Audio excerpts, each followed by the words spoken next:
Hello বন্ধুরা, তোমরা সবাই কেমন আছো? আশা করি তোমরা সবাই অনেক ভালো আছো। তো আমি আজকে তোমাদের সাথে নতুন একটা মিনি ব্লগ শেয়ার করতে চলে এসেছি। তো আমি আর আমার যা চলে গেছিলাম মার্কেটে। এই দেখো, আমি প্রথমে একটু মার্কেটটা একটু ঘুরে নিলাম। হ্যাঁ, সন্ধ্যাবেলা গেছিলাম, যেহেতু লোকনাথ পুজো। তো লোকনাথ পুজোর আগের দিনের একটা ভিডিও ক্লিপ তোমাদের সাথে শেয়ার করছি। তো ফার্স্টেই চলে গেছিলাম ফুলের দোকানে। ফুল টুল কিনে নিয়েছি, এই যে ওখান থেকে মালাগুলো সবটা কটা নিয়ে নিয়েছিলাম, আর ফুল কিনে নিয়ে তারপর আমরা গেছিলাম ফলের দোকানে।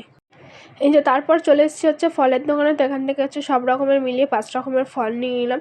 হ্যাঁ, আরও অনেক কিছু কেনাকাটা করা হয়েছিল, সেগুলো তোমাদের সাথে শেয়ার করতে পারলাম না। মিষ্টির দোকানেও গেছিলাম, এগুলো সব কিছু শেয়ার করা হয়নি। তো চলো, এই যে ফল টল নিয়ে এবার যাবো বাড়িতে। তো তোমাদের সাথে এটা পরের দিনের ভিডিও, মানে লোকনাথ পুজোর দিন। সবাইকে জানাই লোকনাথ পুজোর অনেক অনেক শুভেচ্ছা। তারপরে এই যে সকাল সকাল আমার আজকে পুজো দেওয়া হয়ে গেছিলো। সকাল সকালে যে স্নান করে আগে পুজোটা দিয়ে নিয়েছি, তো ঘরের ঠাকুরকে পুজো দেওয়া হয়ে গেছে।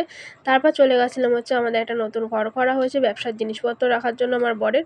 তো সেই ঘরে আজকে পুজো দিলাম। তো এই ঘরে পুজো দিয়ে নিয়েছি। এই যে ওখানে দেখো সব ঠাকুর বসেছে, আর আমি আজকে স্নান করেই আগে গেছিলাম পুজো দিতে।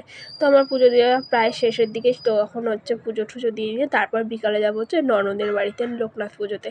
তো সেটাও তোমাদের সাথে শেয়ার করবো নেক্সট ব্লগে। তো বন্ধুরা, আমার এই ছোট্ট মিনি ব্লগটা তোমাদের কেমন লাগলো অবশ্যই কিন্তু কমেন্ট করে জানাবে। আর যদি ভিডিওটা ভালো লাগে লাইক করবে। আর যারা যারা আমার চ্যানেলে নতুন, এখনও চ্যানেলটাকে সাবস্ক্রাইব করনি, তারা প্লিজ চ্যানেলটাকে সাবস্ক্রাইব করে দিও। তো আবার নেক্সট ভিডিওতে খুব তাড়াতাড়ি দেখা হচ্ছে। বাই।